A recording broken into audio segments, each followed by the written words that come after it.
Bueno, lo recibimos y con mucho gusto. Facundo Moyano, ¿cómo anda? ¿Qué tal? ¿Cómo estás, ¿Ha estado por el Congreso? Estuve un rato escuchando a Marcos Peña.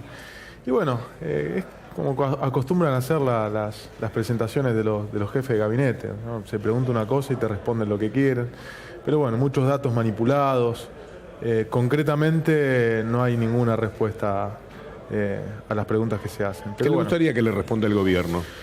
Por ejemplo, con respecto a una diputada, en realidad le iba a formular yo a la pregunta sobre ganancias, ¿no? Que fue una promesa de campaña del macrismo, de Macri, y cuando eran oposición presionaban y exigían al gobierno kirchnerista que se realice un tratamiento legislativo de la cuestión como corresponde de ganancias.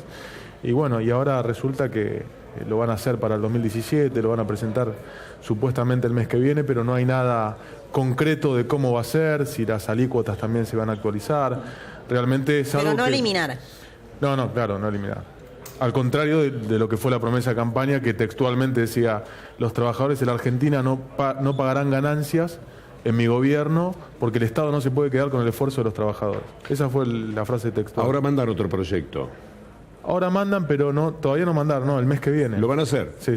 Pero bueno, no sabemos cuál va a ser el contenido del mismo. Será otro engaño quizás, porque la verdad es que hablaron de ganancias, no pasaba nada, hablaron del IVA, no sirvió. Bueno, los 300 pesos, que bueno, antes que nada, por supuesto que... Sí, pero el 10%, pero menos del 10%, el 7,8% de la gente pudo beneficiarse con eso. Absolutamente nada. Y esto es lo preocupante. A ver, no es que yo me centre en ganancias, lo que pasa es que expongo de alguna manera el incumplimiento de las promesas de campaña que hizo el presidente Mauricio Macri.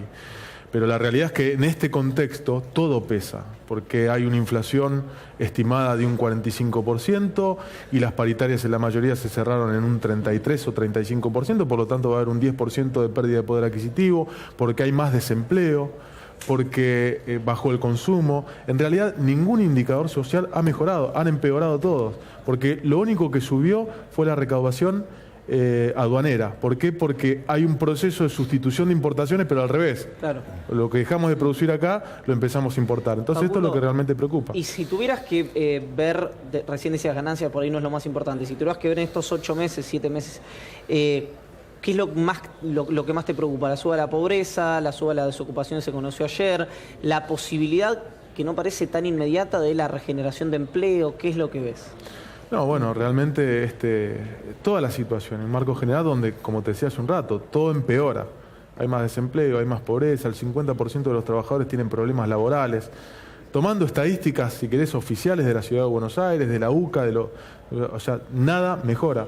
Por lo tanto, o sea, si vos me decís el problema más importante es la falta de trabajo, pues el principal, o sea, nosotros desde nuestro lugar sindical, pero también desde nuestro lugar político, de nuestro espacio político, en mi caso como diputado del Frente Renovador, vamos a llevar las propuestas necesarias para que por lo menos frene la caída del empleo. Por supuesto que, recién lo hablaba también con un colega de ustedes, esto no depende de una medida concreta, esto depende de una política integral, de varias medidas.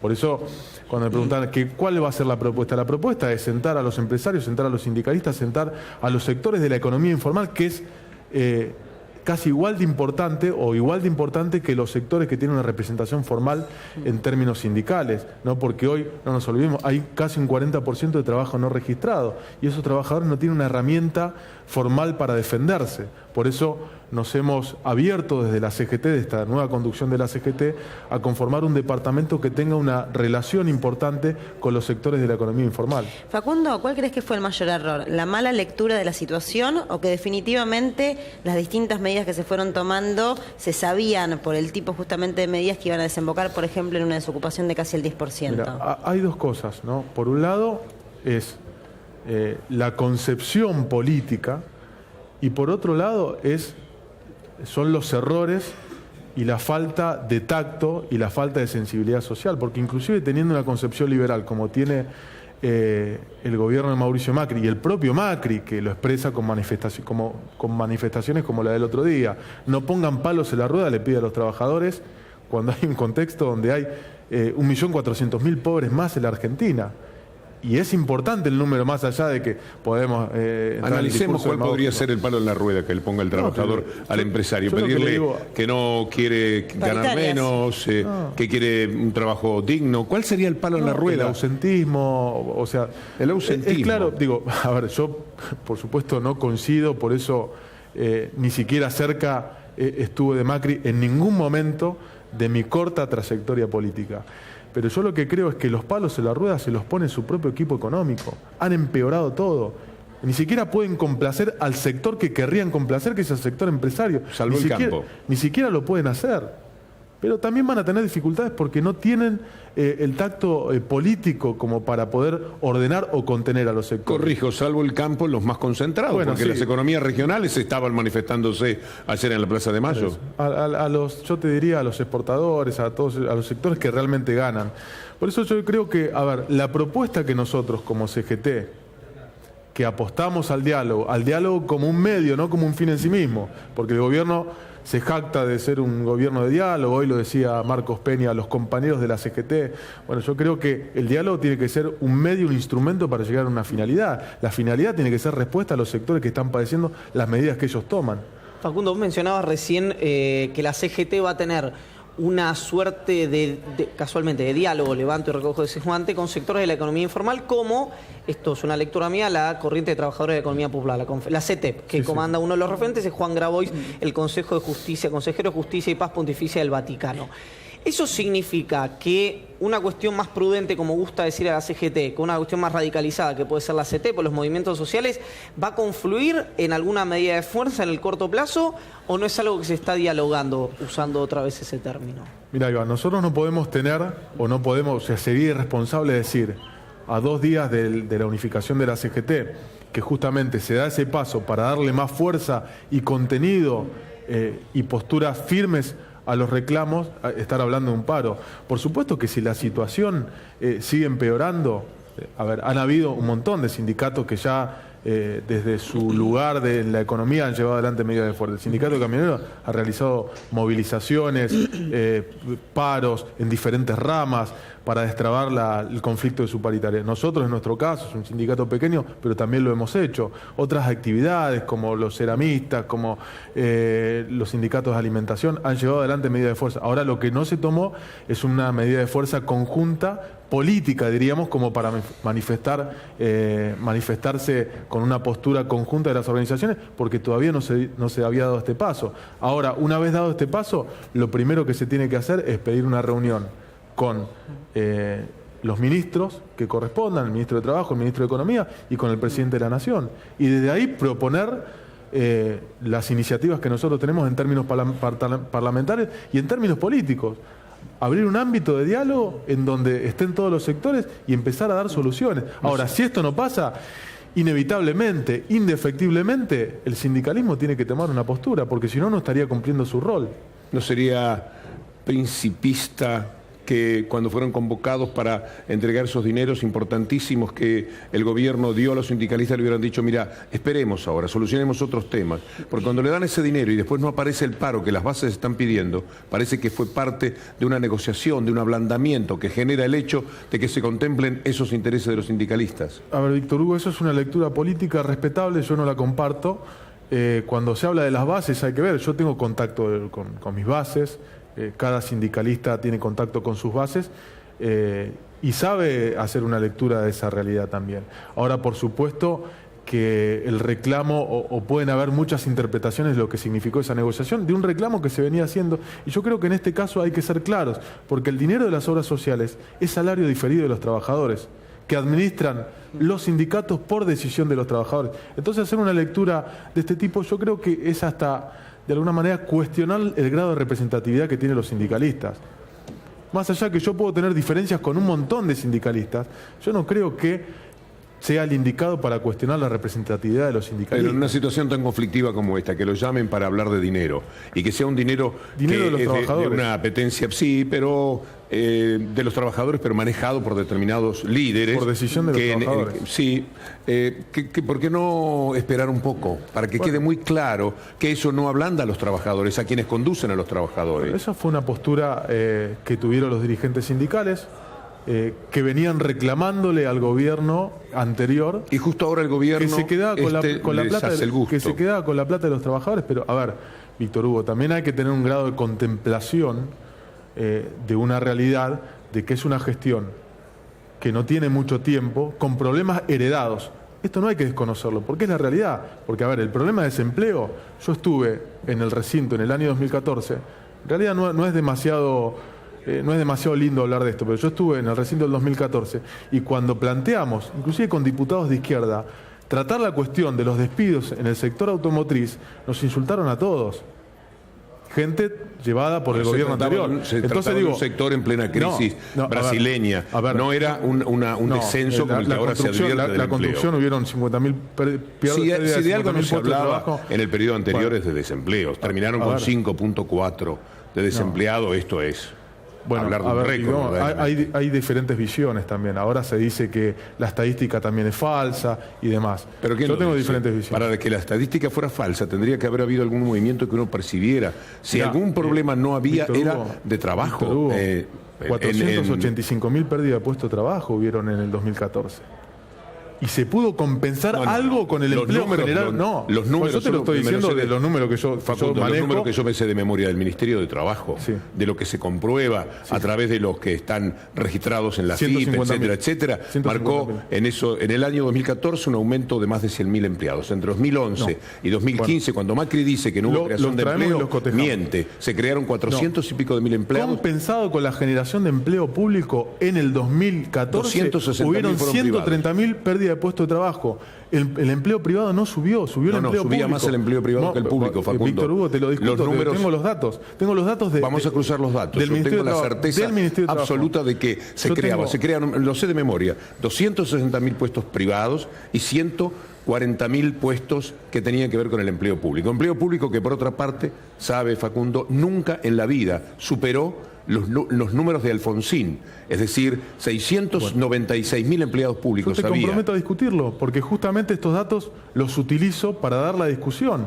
Digo, no para hacer una crítica por la crítica misma al kirchnerismo, porque yo fui crítico al kirchnerismo en el último periodo cuando me fui de ese espacio político, pero la realidad es que los datos son los datos, y con la compensación del empleo público, según estadística del INDEC, que inclusive son cuestionables, hubieron 130.000 pérdidas de puestos de trabajo, compensado con los 100.000 que se generaron desde el Estado. Pero bueno, agarremos los datos y yo le aseguro, Facundo, que nunca se superó el número de empleados públicos de la época de Alfonsín. Eran 696.000 contra 656.000. Es decir, en lo máximo el kirchnerismo llegó a quedar 30.000 en lo nacional. Ese dato no lo tengo, pero por supuesto le creo. Yo hablo de los datos del 2014 que lo utilicé inclusive en el discurso que realicé cuando se discutió la ley antidespidos. La vida automotriz tuvo problemas en esa época. Y la construcción, no cabe ninguna duda. Fue terrible, el parate de la construcción fue terrible. Por la devaluación llevada adelante por Kicillof, del 26%. Pero yo creo que es ayudar a la mentira del gobierno decir que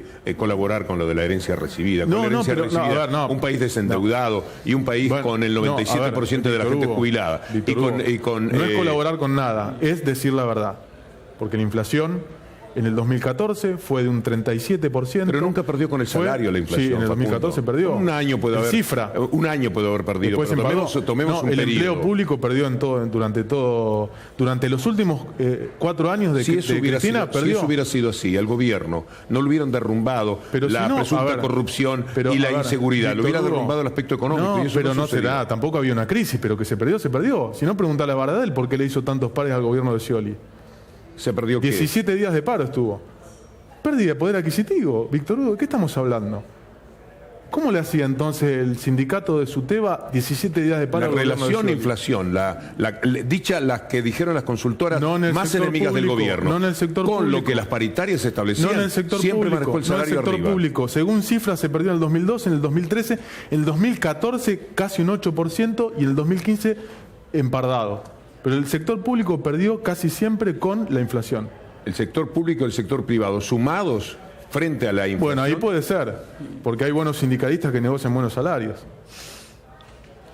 La verdad es que la idea de una herencia que maneja el gobierno sobre hay que ser justo, la relación con la relación... Yo lo que digo, este gobierno de Mauricio Macri profundizó todos los problemas que ya existían, los profundizó. los empeoró todos tremendamente, y aparte de una concepción totalmente empresaria, expresada por los dichos del presidente Mauricio Macri.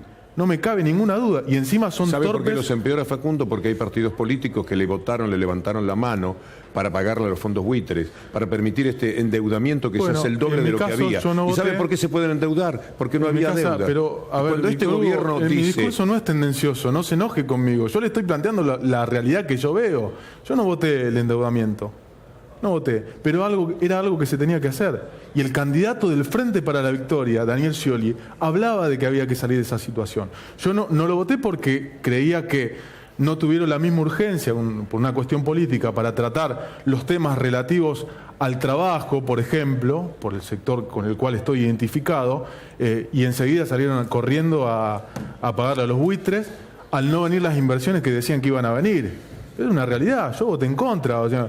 Con críticas, un sector de la oposición votó a favor porque era un problema del cual había que salir, y también había que entender la situación de darle de alguna manera una cuota de confianza para que después no vengan a decir ponen palos en la rueda. Pero la verdad que hoy en día comprobamos que los únicos que se ponen palos en la rueda son ellos, el equipo económico de Macri. Por eso digo, Mauricio Macri, los trabajadores no ponen palos en la rueda.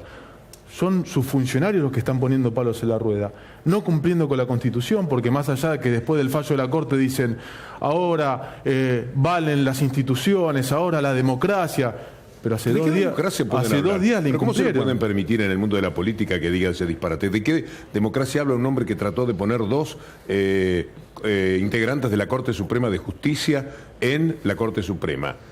¿Cómo hablar de democracia un hombre que derribó una ley noble y del pueblo, como era la ley de medios, haciendo borrón y cuenta nueva como se le antojó? ¿De qué democracia está hablando? Bueno, utilizando recursos que según ellos se los da la Constitución. Yo comparto con que el gobierno es totalmente arbitrario y que incumplió con la Constitución. A ver, más allá de que ahora se levanten como los máximos republicanos, de que ahora existe la República y demás, bueno, dicho por la propia Carrió, incumplieron con lo que está establecido por la ley madre, o sea, incumplieron con la máxima institución del país. Facundo, ¿la nueva CGT va a tener un perfil más parecido al secretario adjunto o al secretario gremial? Son Andrés Rodríguez y Pablo Moyano, ¿qué crees? Bueno, hay una confluencia de dirigentes que tienen un recorrido histórico diferente, y de alguna manera esto también se puede destacar como un logro y como parte de la democracia, ¿no? También las posturas que hubieron en el Congreso, trabajadores o dirigentes sindicales que no estuvieron de acuerdo con la discusión. Yo digo, no es lo ideal, es lo que se pudo. O sea, lo óptimo es enemigo de lo bueno, pero bueno, es lo que se pudo. Y la verdad que se dio un paso. Ahora veremos cómo se resuelven las medidas o después del diálogo que se establezca con el gobierno, cómo se resuelven las cuestiones que hoy están perjudicando a la inmensa mayoría de los trabajadores en la Argentina, a los trabajadores sindicalizados, a los no sindicalizados, a los alcanzados por ganancia, que no solamente pierden contra la inflación, sino que van a perder por ganancia porque la cantidad de trabajadores, y esto lo quiero decir, que tributen por ganancias a fin de año, con los aumentos nominales no reales que hubieron, va a ser más que en cualquier periodo del kirchnerismo. Y cuando el oficialismo actual estaba del otro lado, cuando era oposición, le exigían al kirchnerismo que haya tratamiento legislativo y que se elimine el impuesto a las ganancias. Digo, por eso hago tanto hincapié en esto. Facundo, hablando de poder, ¿pagaste la luz? ¿Pagaste la factura de luz? No la pagué. ¿Cómo la voy a pagar? No la pagaste.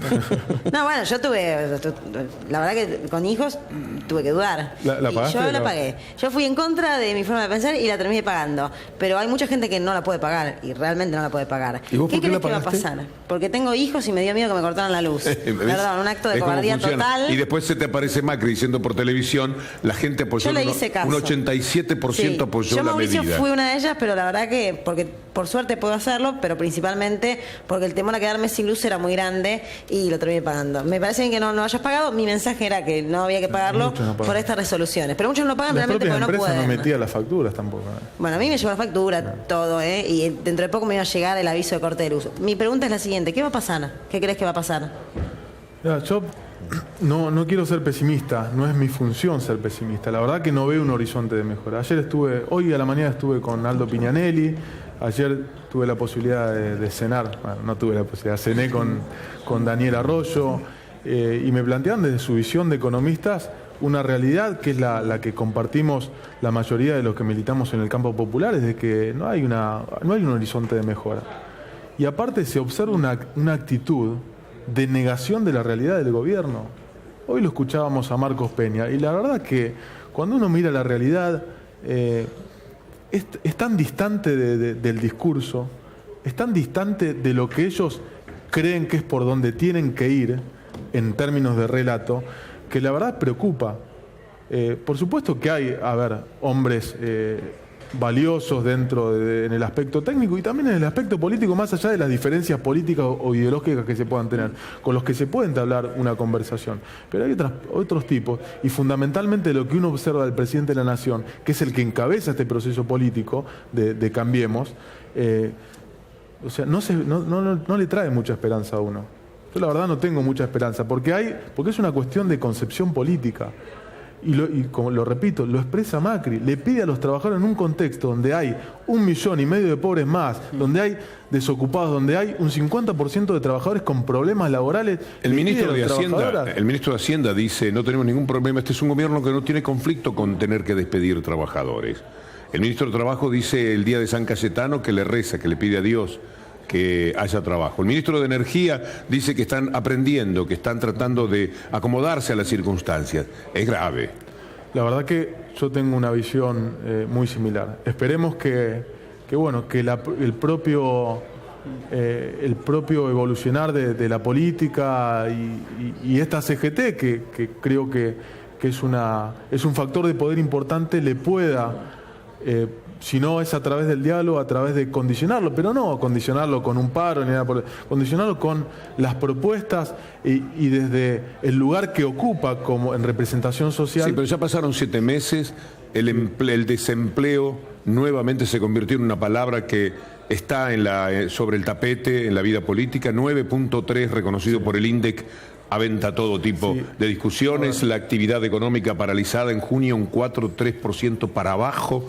Todos los indicadores están yendo para abajo y ellos siguen concentrados en darle dinero a los que más tienen, sin ningún tipo de piedad con los que menos tienen. Tendremos, Víctor Hugo, que hacer un esfuerzo por militar, por generar el margen social que le dé sustancia política a todos los reclamos que tenemos nosotros como representantes del campo popular, para torcerle el brazo a los que quieren darle solamente beneficios a los que más tienen. En ese sentido será muy importante, Facundo, la firmeza que tengan, porque cada vez que se habla de la gobernabilidad, de facilitarlo, del temor de poner palos en la rueda, que parece más bien un temor reverencial a lo que dicen los medios de comunicación, que a lo que sienten los políticos, se les está facilitando la vida. No, yo creo que para que reaccione esta gente hay que estarla encima. Mauricio, me parece que hay que respetar, Víctor Hugo, hay que respetar las instituciones de la democracia.